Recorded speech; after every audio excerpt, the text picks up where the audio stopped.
নমস্কার। আজকে আবার একটা রেসিপি নিয়ে চলে এসেছি, কিন্তু এই রেসিপিটা আমি রান্না করব না, রান্না করবেন আমার হাজব্যান্ড। তো কি রান্না করবে সেটা একটু দেখিয়ে দিই আমি।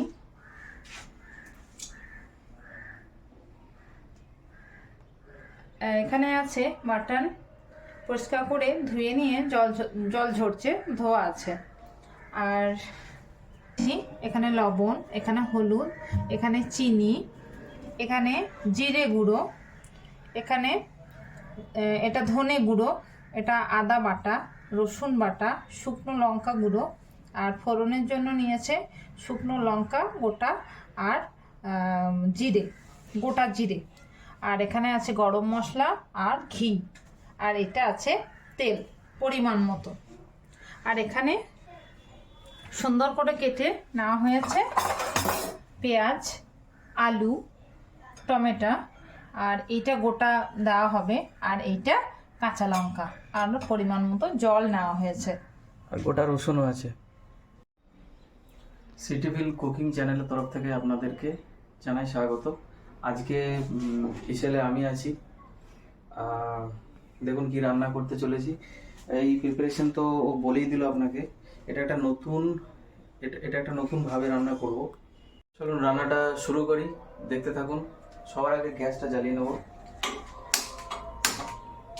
গ্যাসটা হালকা একটু ফ্লেমে করে আমি যেটা করব সেটা হচ্ছে এরকম ধরনের একটা জালি এটার উপরে রাখবো। এই জালিতে রেখে এই যে মাংসগুলো ছোট ছোট পিস করা আছে, মাটনের পিসগুলো, এগুলো এর উপর এরকম ভাবে ছড়িয়ে দেবো। এটা কিন্তু একদম নিট মাটন, এতে কিন্তু কোনো রকম ভাবে কোনো মশলা নেই, জাস্ট এটা এর উপরে রেখে দেবো। এরকম ভাবে আপনি মাংসটা এরকমভাবে পুরোপুরি দিয়ে দেবেন। এটা কিন্তু গ্যাসের উপরে এরকম ভাবে হালকা ফ্লেমে এরকম বসানো আছে। এটা করার কারণ হচ্ছে মাংসর ভেতরে যে জলটা আছে সেই জলটা আমরা বার করে ফেলবো। প্লাস কী হবে, এর থেকে একটা ধুঁয়ো একটা তন্দুরি ফ্লেভার আসবে মাংসটাতে। একটু এটা হবে, একটু আপনি এটাকে নিয়ে একটু এই সাইডে নিয়ে যাবেন। এটা হালকা আপনি মাইক্রোওয়েভেনও ভরে এরকমভাবে করতে পারেন, ঠিক আছে। দেখুন এটার একটা সাইড এরকমভাবে হালকা হালকা পুড়ে গেছে। এবার এগুলোকে আমি সব চেঞ্জ করে নিয়ে এসেছি। নিচেগুলো কাঁচা আছে, এবার উপরগুলো দেখুন সব হালকা হালকা সব পুড়েছে। এই পোড়াটাতে কী হবে, একটা তন্দুরি ফ্লেভার আসবে, মাংসটার টেস্টটা খুবই ভালো হবে। হালকা একটু গ্যাসটা জোরে করতে পারেন, দিয়ে এটা হাতে ধরে এরকমভাবে করতে পারেন। দেখুন মাংসগুলো তন্দুর হতে লেগেছে। আপনি নিচেটা দেখুন, নিচেটা থেকে কীরকমভাবে টপ করে আপনার মাংস তেলগুলো বেরিয়ে আসছে, তার মানে এটা অনেকটা গ্রিল হয়ে গেছে। এবার এই গ্রিল মাংসটাকে নিয়ে আমি বাকি রান্নার প্রসেসটা স্টার্ট করব। দেখতে পাচ্ছেন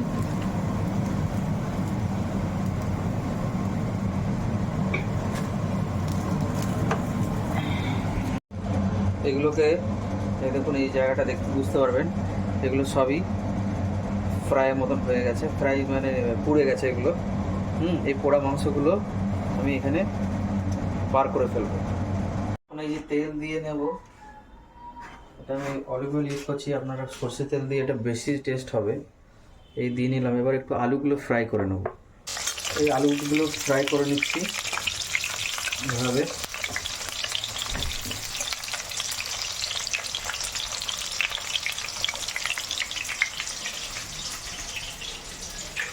খুব সুন্দরভাবে ফ্রাই হয়ে গেছে। এগুলো আমি একটা বাটিতে তুলে নেব। এবার রান্নার মেইন প্রসেস শুরু করি। ঠিক আছে, শুকনো লঙ্কা তেলের মধ্যে এটা দিয়ে দেবো। আচ্ছা, এতে দেবো একটু গোটা জিরে, আর দেবো এই গোটা তিনেক যে পেঁয়াজ আমি রেখেছি এইগুলো, আর দেবো এই গোটা রসুন, এই গোটা রসুনটাও দিয়ে দেবো। হালকা একটু নাড়িয়ে নেবো। এটা গোল্ডেন ফ্রাই হয়ে গেছে। পেঁয়াজগুলো, লঙ্কাগুলো আর জিরেগুলো। এবার এর মধ্যে এই যে কুচিয়ে রাখা পেঁয়াজগুলো দিয়ে দেবো একটু একটু করে। কুচিয়ে রাখা পেঁয়াজগুলো দিয়ে দেবো। পেঁয়াজটা হালকা ভাজা হয়ে গেছে। এইবার এতে এক এক করে আমাদের এই রাখা মশলাগুলো দিয়ে দেবো। প্রথমে দেবো রসুন, পরিমাণ মতন নামাই আছে, এই দিয়ে দিলাম পুরোটা একসাথে। এক এক করে সবগুলো দেবো। প্রথমে দেবো রসুন, তারপরে দিলাম আদা বাটা,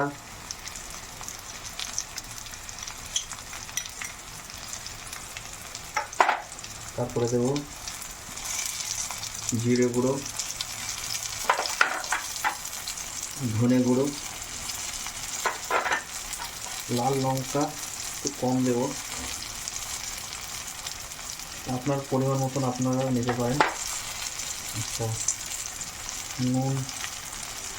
নুন আগে একটু কমই দেবো, পরে আবার একটু বেশি নেব লাগলে। আচ্ছা, এতে দেবো একটু হলুদ,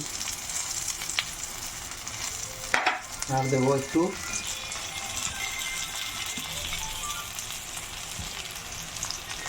চিনি। এবার এটা মাখিয়ে নেব। আমি এতে একটু জল দিয়ে নেব যাতে মশলাটা লেগে না যায়। হালকা একটু জল দিয়ে সুন্দরভাবে জিনিসটাকে কষিয়ে নেব। এবার এই যে দেখুন আপনি, মশলাটা অনেকটা রেডি হয়ে এসছে, তেল ছেড়ে দিয়েছে মশলা। এবার এতে এই যে তন্দুর করা যে মাটনটা এটার মধ্যে দিয়ে দেবো। পিসগুলো দেখুন সব খুব ভালোভাবে তন্দুর হয়েছে। এবার এটা এর মধ্যে দিয়ে দেবো।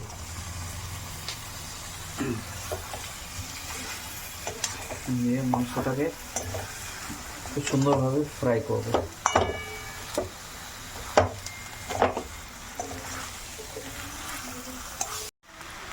দেখুন মাংসটা কিন্তু খুব ভালো করে কষানো হয়ে গেছে।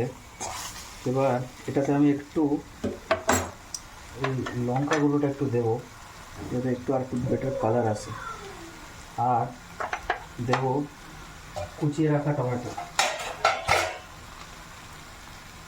এই দিয়ে আবার কষাবো।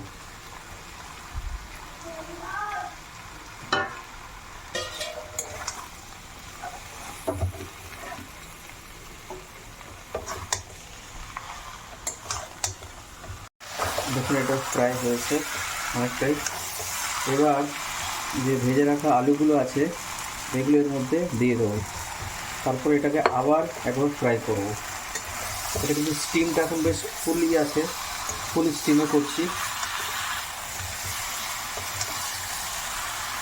আপনারা হালকা স্টিমও করতে পারেন। দেখুন মাংস কিন্তু পুরো খুব সুন্দরভাবে কষা হয়ে গেছে। খুব সুন্দর একটা ভালো ফ্লেভার আসছে। আচ্ছা, এবার আমরা কি করব, পাশে একটা গ্যাসে এরকম জল গরম হতে দিচ্ছি। এই জল গরমটার মধ্যে মাংসটা দিয়ে দেবো, দিয়ে সিটি মারবো। আপনারা এটা হান্ডিতেও করতে পারেন, আপনি এটা প্রেশার কুকারেও করতে পারেন। প্রেশার কুকারে ভালো হয়, কেন কি সিটিটা দিলে তাড়াতাড়ি সেদ্ধটা হয়ে যায়। তো এটাতে দিয়ে তারপরে আপনাদের কাছে আসছি কীরকম দেখতে হয়েছে। মাংসগুলোকে চামচের মাধ্যমে তুলে তুলে এই প্রেশার কুকারে এবার দিয়ে দেবো। এরকমভাবে মাংসগুলো, আলুগুলো সবই যা আছে গ্যাসটাকে কমিয়ে এরকমভাবে এই গরম জলের মধ্যে দিয়ে দেবো। এটা আবার দিয়ে দিই। তার দেখুন মাংস আমার খুব সুন্দর সেদ্ধ হয়ে গেছে, দেখলাম এটা। এবার ওই প্রেশার কুকার থেকে এটা কড়াইয়ে নিয়ে এসেছি লাস্ট টাচটা দেওয়ার জন্য। লাস্টে আমরা কী করবো, এই আমাদের কাছে আছে ঘি, দেশি ঘি, আর এটা হচ্ছে গরম মশলা। এটা এখানে দিয়ে দেবো এক এক করে। মশলা, এদিকে ঘিটা।